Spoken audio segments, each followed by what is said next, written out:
Meghan and Harry's shady money source for PR stunt exposed. They fed by campaign group hacked off. It was billed as a rare date night for the supposedly privacy-loving couple. But as Harry and Meghan glad-handed Hollywood executives on the red carpet this week, some royal aides are concerned there was something else at play. The question of what happens when the Sussexes run out of money is at the forefront of many minds, and their appearance at the premiere of Bob Marley movie One Love will have done little to calm nerves. And questions about the security case. Harry says he can't visit the UK because it's not safe, but he just travelled to a country on a level 3 travel warning. Could this hurt his case? Prince Harry last week threw in the towel on his libel case against the Mill on Sunday, costing him £750,000.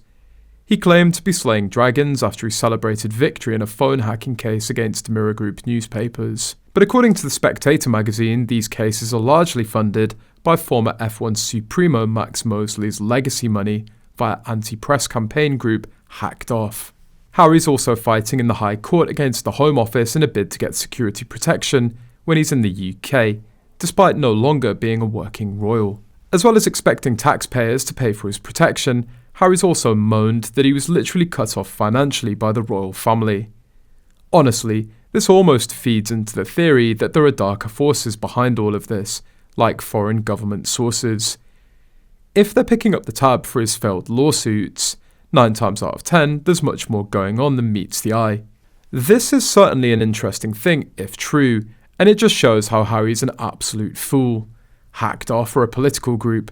Their agenda goes beyond holding the media to account. It's about promoting a wider political agenda and censoring under the pretense of only opposing disreputable actions within certain newspapers. And that they do it by subterfuge shows how he's being used as a tool by a bunch of activists. Lady C was right then, because she said that months ago she was disgusted when talking of who the financial backers were and how they went to seize civil liberties and human rights, freedom of speech. Harry thinks he's fighting the good fight for democracy and human rights, when in reality it's just the opposite. He's not smart enough to understand, and the wife doesn't care who or where the money comes from. See MBS Blood Diamonds. Harry loathes the press, but he loathes free speech more. At the same time, his wife needs the press. It's all she lives for. As long as it's glowing photos and praise for a brilliant brain, beauty and business acumen.